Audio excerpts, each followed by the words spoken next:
Good morning and welcome to this webinar today. We're pleased to have you joining us for this New Jersey MEP sponsored Crisis Coach webinar series. My name is Bill Baker. I'm with Firestorm. We'd like you to have become our friend at Facebook, Firestorm Solutions, Twitter, Firestorm Soul. There is a hashtag. The hashtag is Crisis Coach. Firestorm transforms crisis into value and empowers you to manage risk and crises. Firestorm expertise is crisis management, critical decision support, crisis communication, crisis public relations, and consequence management. We'd like to remind you the presentation today is not complete without the accompanying oral comments and discussion, and our work product must be read in conjunction with advice from your organization's personal counsel. In addition, do not interpret this information as legal advice or legal opinion. We're delighted that the New Jersey MEP has been our co-host and sponsor of this Crisis Coach webinar series. Been so for a couple of years now, and we're pleased to have them as our sponsor. Today, we're going to be discussing the year in review. Our presenter is going to be Harry Rulin, who is the chairman of Firestorm. Our good friend Joe Caratanuto is out working on things on your behalf today, so he won't be able to join us, but we do have Blair. Blair Neville, over to you, please. Great, Bill. Thank you very much. As Bill mentioned, Joe's off with customers today and working with clients. So I just want to make a quick comment. Again, thank the New Jersey MEP for supporting this. For those of you who are not maybe aware of the New Jersey MEP's role, they are a nonprofit company that works with small to medium businesses in New Jersey, and their focus is on helping them become more efficient, more profitable, and more effective. And their services really focus around lean, Six Sigma training, green sustainability, energy programs, and near and dear to our heart is their contingency and emergency planning, which you'll find some information about that on their website and about Firestorm and our programs on their website. So again, Joe's not here, but I want to thank them for their time and their support of our activity and turn the webinar back over to Harry Rulin. Well, thanks, Blair. And it's great to be involved in a webinar again today with you. It's hard to believe we've come to the end of another year and that we're going to talk about sort of the year in review. Unfortunately, and we've got a lot to talk about today because there's been so much going on in the news. You know, the perception that companies now have of risk has changed a little bit as a result of the shootings in San Bernardino, and we could talk more about that. And certainly, if anybody has any questions, either at the end or during this presentation, don't hesitate. You know, you have the ability to send Bill questions on your GoToMeeting, or GoToWebinar. So don't hesitate to do that. You know, last time we did a webinar last month, I actually was able to speak to you as well about communications and crisis communications. And of course, they become critical and almost imperative that you have a crisis communications plan to deal with emergencies, especially when you're talking about things like active shooter, because things happen so quickly. There's no time to think about what the communications plan is going to look like. It needs to be trained, it needs to be intuitive, it needs to be something that everybody's aware of, because you can't pull the book off the shelf and try and figure out what we're going to do when time is of the essence. So again, today we're going to talk a little bit about a lot of those things. We're going to talk about the year in review and about how you support the critical decision-making function in your organization and how we can help you if you need to do that.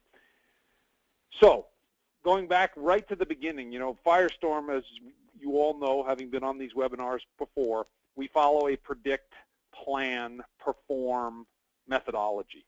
And as part of that methodology, the first thing that we want to do is identify what are the crises that can befall your organization. You are absolutely the experts in your business. You can sit down in a room with your people and you can talk about any of the things that might befall you. And I guarantee you, in a very short period of time, if you have a whiteboard in that room and you start writing the things down, you're going to know what the crises are that your business is exposed to. And if you know that, you can develop a plan for it.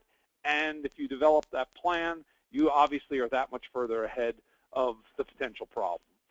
So one of the things, and I think you've all heard this expression before as well, we talk about disaster denial.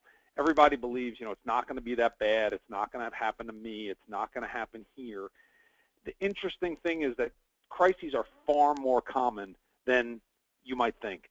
The number of businesses that have to call 911 during any given time period is a very substantial number as a percentage. I mean, when you look at these statistics that are on your screen now, that 64% of businesses had to call 911 during the year, and that several of them had to call multiple times, with two of the ones in this New York study actually having to call over 100 times each. I mean, you think about when you have to call 911 multiple times during a year, that means that your organization has very significant issues going on, and hopefully you've got plans for dealing with that. I think it's important to understand the nature of those type of calls that are being made. A lot of them are medically related. So I think you have to look at your workforce. You have to look at, a lot of us have an aging workforce, and that generates various types of medically related problems. 24%, as you can see here, were crime-related or violence-related. Now, a lot of people think, oh, well, that's not my community. That's not what happens here. When you look at the very public and the visible events that have happened, whether it was the shooting at the community college in Oregon or what just took place out in San Bernardino or any of these recent situations, you realize crime can happen anywhere. Unfortunately, there are bad people and bad actors in many, many places, and you need to be prepared that it could happen near or within your organization, and you absolutely have to have a plan for it. Pretty much invariably, when we get involved in these situations, somebody from our client organization says, we never thought it could happen here. We didn't believe it could happen to us. Well, I think one of the things we've all learned from being on these webinars is it can, and you need to plan for it. So, going back, to that idea of predictive intelligence, of doing your predictive work up front and thinking about the type of things that can befall your organization. We all know, look, New Jersey is exposed to a lot of different natural disasters. Whether you're talking about fires, hurricanes, I mean, many of you we worked with during Hurricane Sandy and subsequent windstorm-related type of events. And again, the Red Cross estimates there are over 70,000 disasters annually in the United States. So you got to think about what's the possibility that one of those affects your organization. And a lot of times, another thing that we saw, because everyone on this call is in the manufacturing business, disasters can impact your business even when they don't strike your business directly.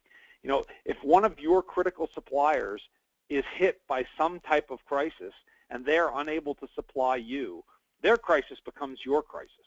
So one of the things that we've done a lot of work with people on is the idea of doing a review not only of what your plans are, but going out and doing a survey of your critical suppliers to say, hey, we'd like to understand what you've done from a preparedness standpoint. And that's something really worth looking at. Review the plans of your suppliers, review your own plans, understand, when was the last time we looked at the vulnerabilities and threats that face our company? If that answer is more than 12 months, maybe it's time to sit down, because one of the things you're going to hear me say later on in this presentation, I feel that the rate of change is probably the greatest exposure that we all have in business. I think that things are changing so rapidly out there that technology drives that change. And every day, something within your organization is changing, and you may not even recognize it. So to be looking at these vulnerabilities and threats regularly is really, really important. For sure, most companies are not ready. That's nationwide. That's nationwide. That's in New Jersey. It really doesn't matter. When these accidents, these crises, these disasters, the natural disasters, when they happen, almost invariably, the businesses that never get back up and going are the ones that had no planning in place. And that's something that you really need to think about, because it's the dollars you spend now save about 10 to 1 during a crisis. So, and those are statistics that are fairly easy to show. So yes, it hurts to spend money on preparedness now because you don't think you're going to need it. I can guarantee you sooner or later you're going to need it, and it's going to be money very well spent. It's interesting, you know, when I saw these Dawson statistics the first time that said that 85% of companies have a plan, I'd be curious to know who they surveyed, because certainly, well, I guess if you ask almost any company if they have a plan, they're going to say yes. The reality is, that, what is that plan? Is it actually an implementable, functional plan? Because what we've found is when we review the plans for most companies, they tell you what to do, but they don't tell you how to do it. And I can tell you from experience with clients that if you have a plan that tells somebody what to do, but not how to do it, during a crisis when their brains aren't working properly, things will go wrong. So I think all of you have heard me tell the story before of the client where one of their people went to dial 911 in a very significant active shooter type of situation, and she dialed 911 and waited and waited and waited, and nothing happened, because she forgot that in her office you needed to dial 9 to get an outside line, and then 911. By the time she realized it, 30 seconds had gone by, and as you can imagine, those are 30 very critical seconds. So now on the bottom of every phone in that particular facility, there's an orange sticker that says to access the police or emergency medical fire, dial 911. It's got to tell the person what to do and how to do it. And that's just a simple example. Obviously, when it comes to shutting your plant down, making sure that you dealt with whatever the issue might be, you need to think it through very carefully. Your plans need to be exceptionally well detailed in terms of how to do the actual function that needs to be performed. So obviously contact Blair if you want a review of the plans that you've got so that you can determine whether they're truly actionable. Reach out, because now's the time, during peacetime when nothing's happening. So, that line on the bottom there, did you have an independent third party test your plans? Blair's your guy for that. Reach out to him, let him take a look at what you've done, because some of the simple fixes that can be done now make a huge difference when the seconds really count. I was talking a minute ago about the violence that's been going on around the country. Violence is ever present. It's not something new. I think the reason we're all more aware of it now, again, comes down to technology. It's on the news all the time, but we all carry a smartphone in our pocket. We get information on a 24/7 basis. The news services get the information on the 24/7 basis. So where before a piece of news might have happened and they weren't even aware of it, so it never made it to the news, now they know about it instantaneously. They're actually out there using media and social media to gather information for their stories. So you see it a lot more, which makes it feel different.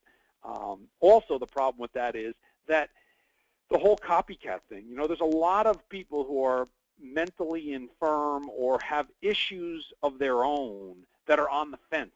They're on the fence as to whether or not to do something, and they wind up being pushed off that fence by the things they see. So the fact that technology is driving more information to them is making them more likely to act. So that's another thing you got to keep in the back of your mind. Violence in the workplace, huge issue. workplace violence is probably one of the most significant issues that you all face.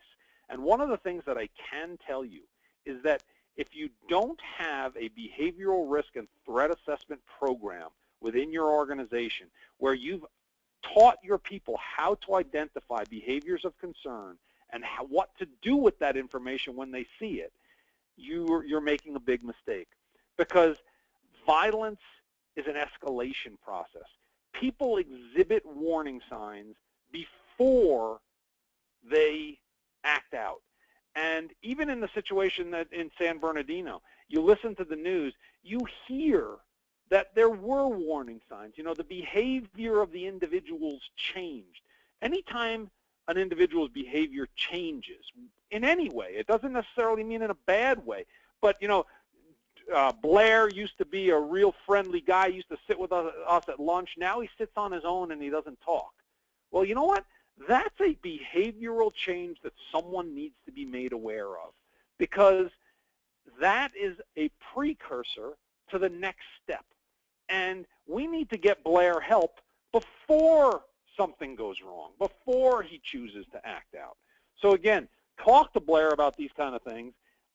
If you want to learn more about behaviors of concern, if you want to learn more about having a behavioral risk and threat assessment process within your organization, it's one of the most important things that you can do.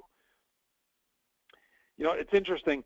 Again, civil unrest similarly has been going on across the United States since there's been a United States. I mean, the United States was founded on civil unrest, you know, no taxation without representation, throwing the tea into the harbor, you know, that was civil unrest. And we continue to have that kind of unrest because it's the way that people protest against what they feel is unfair treatment. The problem is this affects your business directly. So I think it's important to remember that these things can affect you, they can affect your critical suppliers, and it's not one of the things where you can say it's not going to happen to me. It is happening right now to you.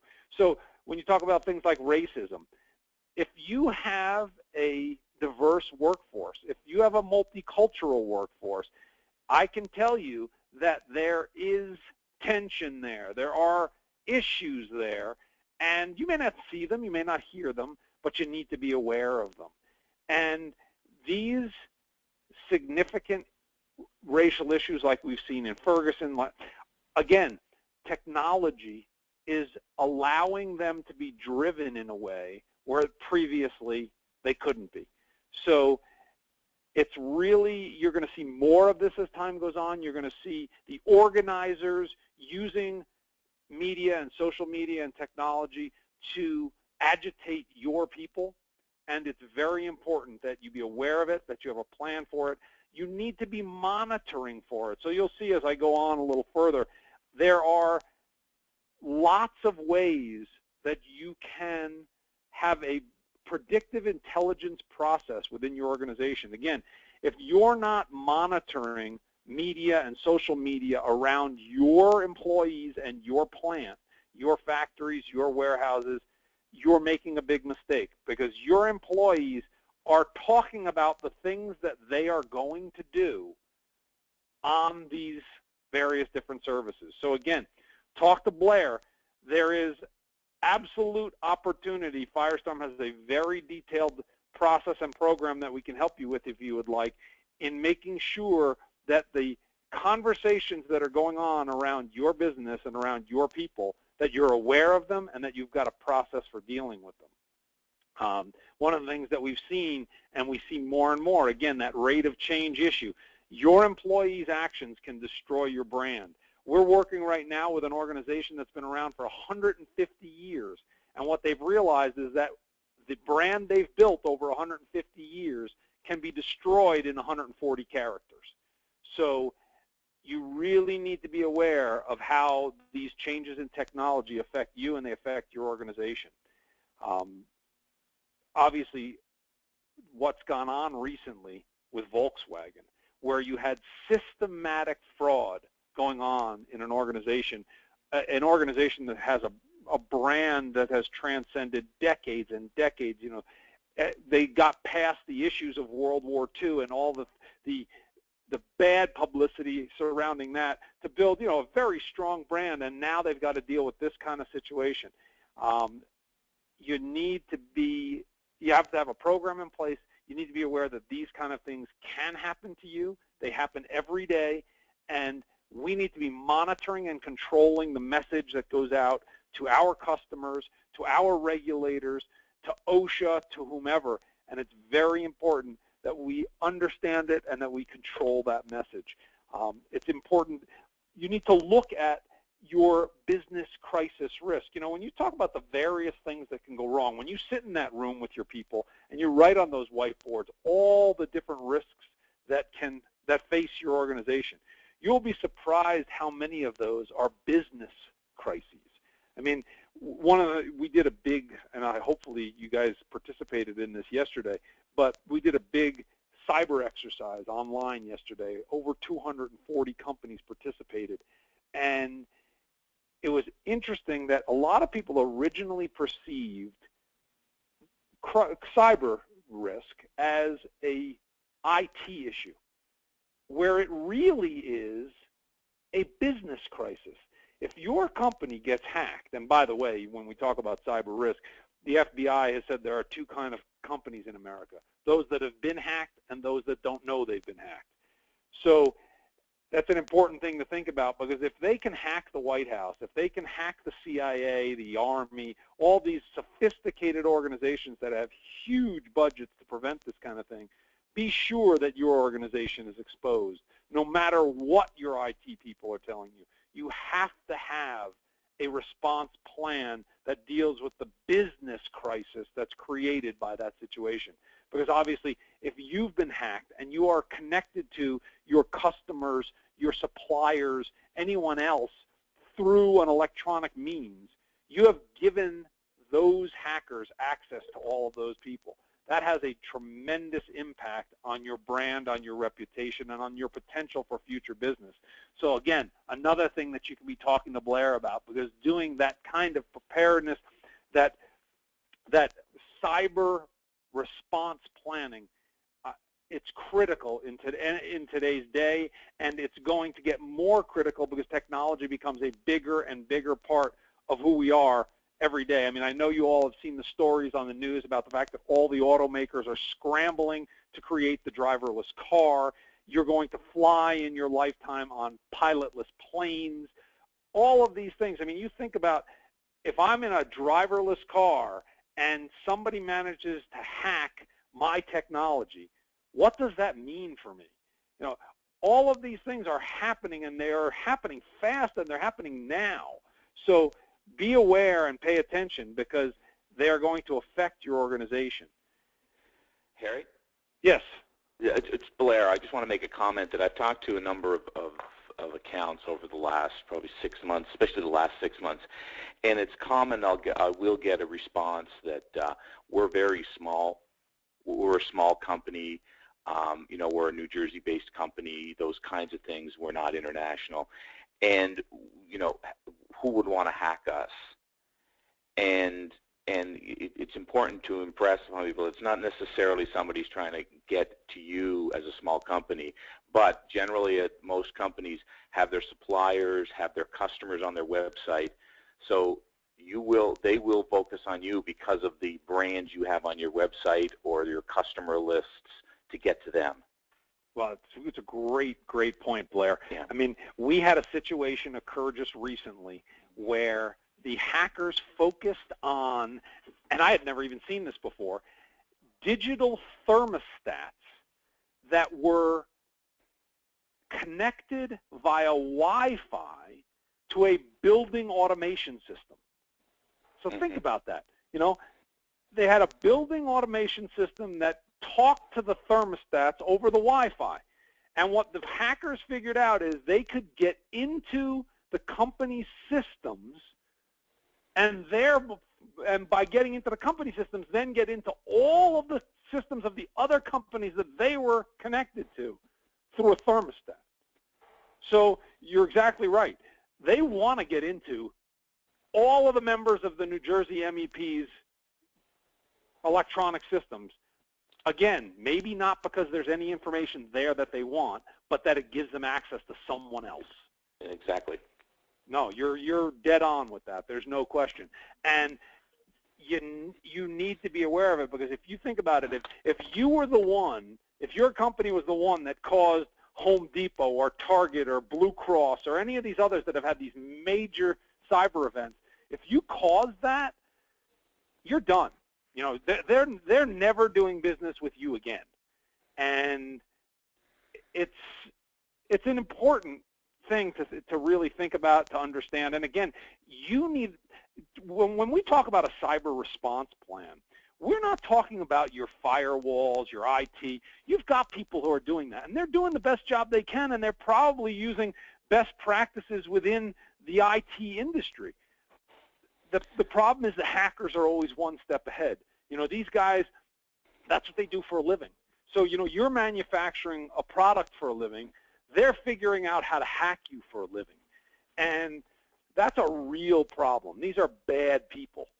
So you need to have a plan in place that helps you identify. I think most of you have probably heard the average time from the time a company is hacked to when they realize they've been hacked is about 264 days.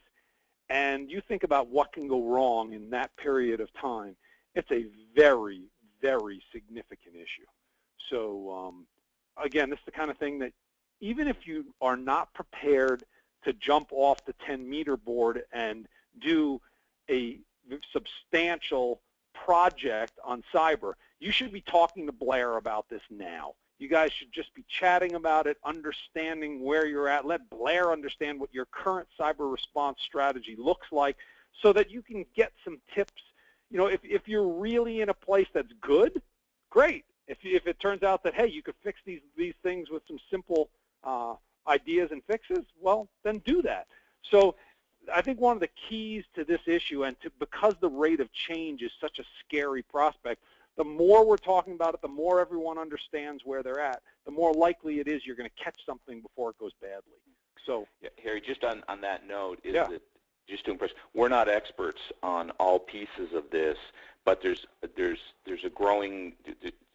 We have partners and we have companies we work very closely with. For example, cyber insurance and disaster recovery insurance, growing areas in the insurance field. Very complicated. You have to be careful about what you're getting. You have to really understand what's being offered. Again, far from an expert in that area, but we have accounting firms we work with. We have insurance companies we work with that we can bring in the experts to talk about those things. Yeah, absolutely. And I think that that's important, Blair, that if you're going to bring someone in, you know, you can go to you. First of all, let me back up. You mentioned cyber insurance. Every company must have cyber insurance, because the services that they provide when something goes wrong, you can't afford not to have. So, for example, the first mailing, just the mailing that Home Depot had to do cost $22.4 million for the stamps, just the postage to send that out. So, you know, cyber is a live or die issue. And if you're going to consider buying cyber insurance, as Blair was just pointing out, there are companies that are very specific to this issue. While your local agent could undoubtedly sell you a policy, you probably want to have that analysis done by people that's what they do for a living. You know, again, this is a significant area of expertise. If you need advice on that, reach out to Blair, because he can, you know, definitely hook you up with the partners that Firestorm has already vetted in this area. And that was a great lead-in. Thanks, Blair. Because the next issue that we were going to discuss was insurance remains part of the solution. You know, again, not just cyber. Insurance is available, and of course, none of us want to be insurance poor. You know, we don't want to spend a lot of money on insurance, especially coverages that we may not need. But we do want to buy insurance on issues that we absolutely know could be either life-altering or literally put our company out of business. So cyber, there's no choice. Crisis management, we're actually working right now on creating a crisis management insurance policy where it covers not just the normal risks which you have insured for, but literally any crisis that might befall your company. So you'll hear a lot more about that in the coming year, because that's something that Firestorm is actually working on with an insurance company right now. But there are some organizations that we deal with. Sexual molestation is a big issue for the schools that we deal with and the children's summer camps. There's now a new deadly weapons insurance policy. So if you're concerned about situations like workplace shootings, which you should be concerned about, by the way, workplace shooting is the leading cause of death for women in the workplace. So I think it's important to, when you've done your analysis, when you do that vulnerability and threat analysis, looking at which of those areas insurance can provide a piece of the puzzle is important to do. Keep in mind, I say a piece of the puzzle, insurance is just a tool. It's a tool like anything else. It's a tool that provides you financial resources. Now a lot of the companies, of course, also provide actual mitigation resources where they will help you in advance to analyze your planning. They'll help you with all kinds of services which are not specifically insurance related, but they're risk management related. So, by the way, reach out to your current insurance agent now and ask them what's available. You may have things available to you now that you weren't even aware of. So, take that as an opportunity. One of the things that you probably know, Firestorm has actually been written into several insurance companies' policies for various types of things. But the reason that the companies do that is because they recognize that the critical decision support provided early on in any kind of a claims process is going to reduce the frequency and severity of those claims.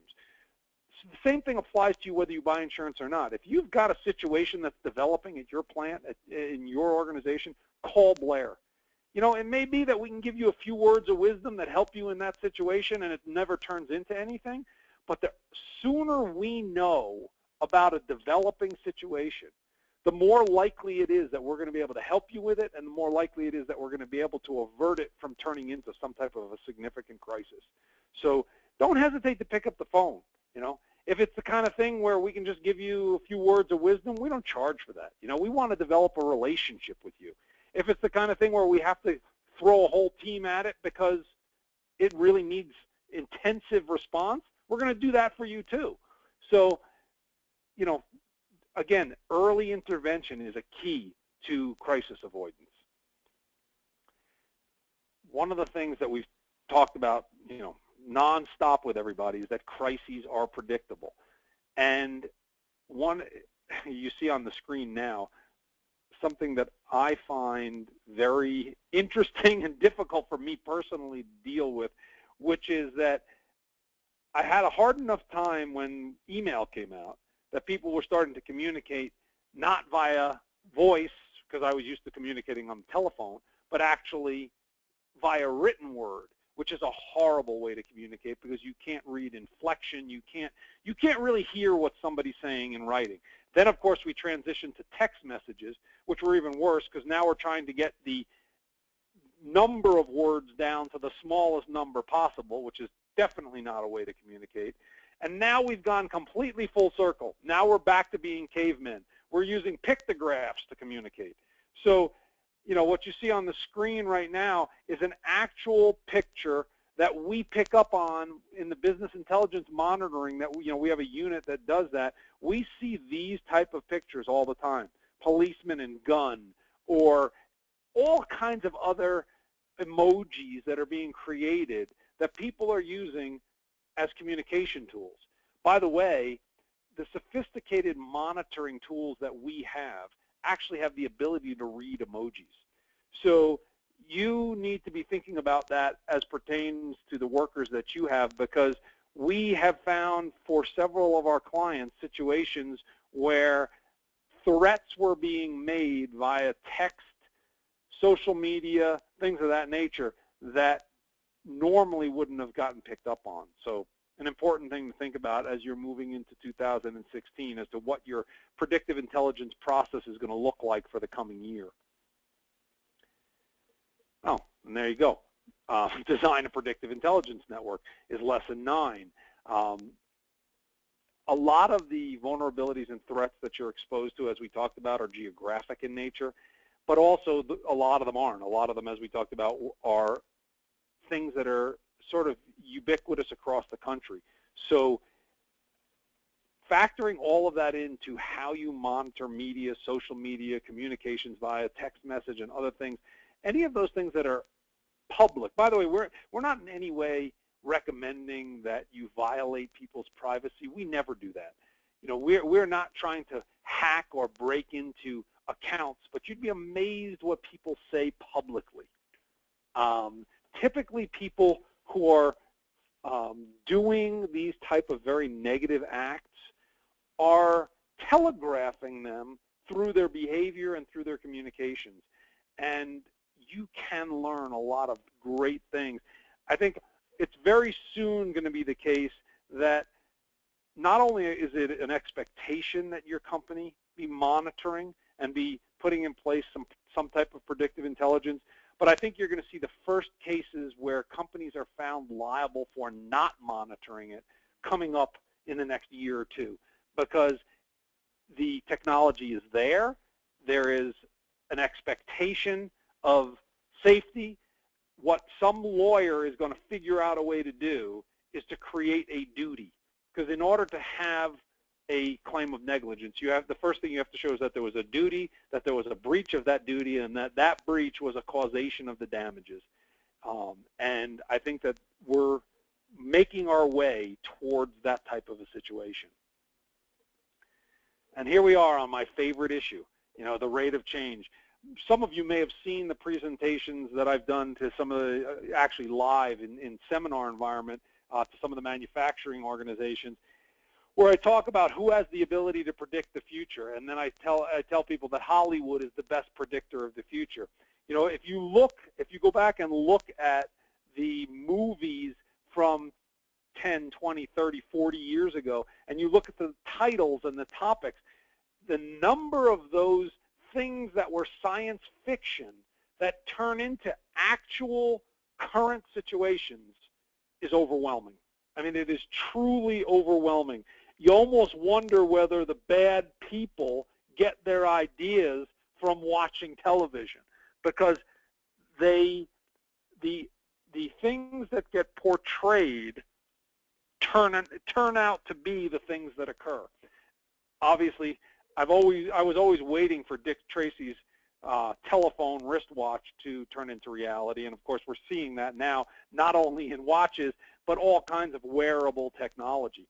That's only going to increase over time. The other thing that I would point out to you is, while it seems fun and it seems interesting, if those hackers have the ability to get into a digital thermostat, be sure they have the ability to trace you, your children, your employees, anyone else in terms of their geolocation, their communications, and other things through all of this new technology.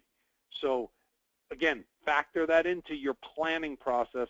Factor that into whether you're allowing your employees to do certain types of things. So for example, one of the things we've seen is that thumb drives, you know, that you plug into a USB port in a computer, the number of those that are infected from the manufacturer, so a lot of them come from China, they're cheap, you know, it's amazing how inexpensively you can now buy storage. You know, you can buy 32 gigs of storage on a drive for 10 bucks. And that all seems wonderful till you realize that you've infected your entire network through the use of one. So be very careful about the type of things you allow your employees to do and you allow them to use within your organization. So again, I've talked about that. I view the biggest risk factor of all of them to be the rate of change. You know, I talked to the Casualty Actuarial Society, which is the actuaries who actually, they're the ones who do the predictive work for the insurance industry in terms of trying to figure out what the rates should be for the various policies that the insurers sell. And they do that work based on a retrospective look. They look at what claims have happened, what has occurred, what's been paid for them, and then try to project forward from that what they think the actual claim costs are going to be. Well, the biggest problem they've got with that right now is that the rate of change is so fast that the data doesn't reflect what's coming. And that's a real problem for them. They've actually had to start trying to do this type of predictive work to say, what might we be exposed to, as opposed to historically, what have we been exposed to? You know, so if you think 50 years back, it was easy for an actuary. The number of car accidents you're going to have, the number of houses that are going to burn down, the number of hurricanes you're going to have, all of that stuff was fairly static. If I know what happened over the last 5 years, I can definitely use that to predict what the next 5 years are going to look like. But if 5 years from now, all the cars are driving themselves, the data that I have on car accidents is completely irrelevant to what my rate's going to need to be going forward. So, again, you need to be constantly thinking about the rate of change. How does it affect the machinery that's in your factories? How does it affect your delivery system? How does it affect everything that you do from a day-to-day basis? Some of our, when we've done these analyses with manufacturing organizations, they realize that, hey, wait a minute, we didn't think about the fact that our only real competitive advantage may go away as a result of technology. You really need to think those things through as well as part of your business crisis risk. And I noticed that there's actually a spelling error in business crisis risk on the bottom of this page, so I'll get that fixed. But again, think about that rate of change. Think about how it's affecting you and your organizations. Your plans will be tested in 2016.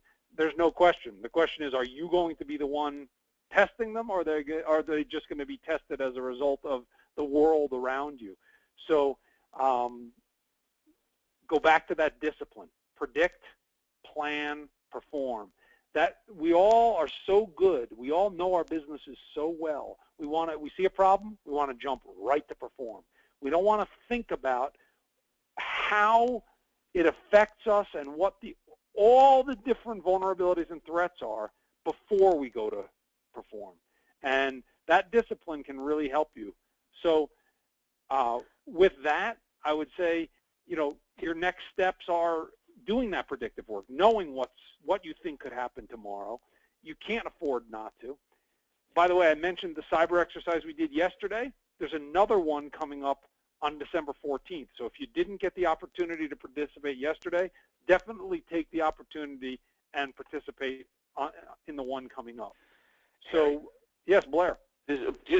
I'll make a quick comment on your comment a second ago where you talked about the fact that these companies, and I've dealt with the people on the phone and the clients we've worked with at NJMEP, you're right, they do know their business. They've been doing this a long time, and it's something we end up dealing with a lot is what we call consequence management. Is it when you react without planning, the consequences of your actions can be actually greater than the actual event. So we spend a lot of time afterwards in working with companies, unfortunately, that have reacted, don't have a plan, and then the consequences and the results of their actions create the crisis or another crisis.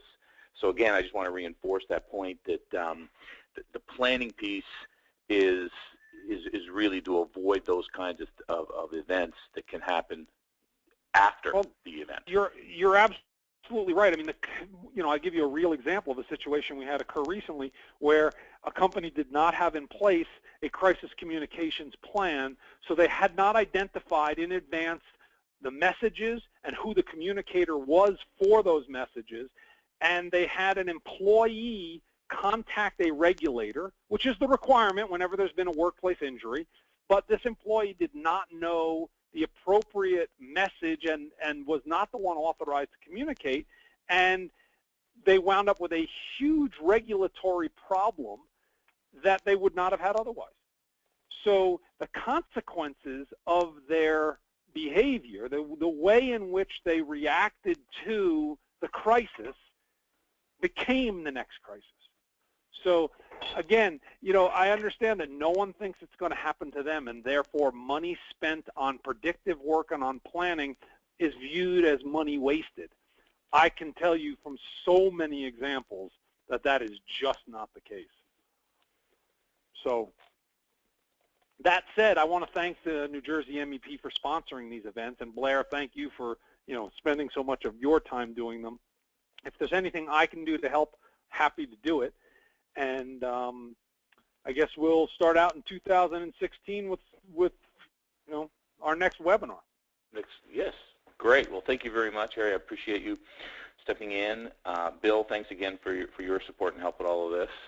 And if there's any questions, anyone on the line, please give me a call or call Joe, and we'll respond very quickly to those questions. Yeah, and happy holidays to everybody. Great. Same to you, Harry. Thank you. Okay. Bye-bye. Take care. Bye now.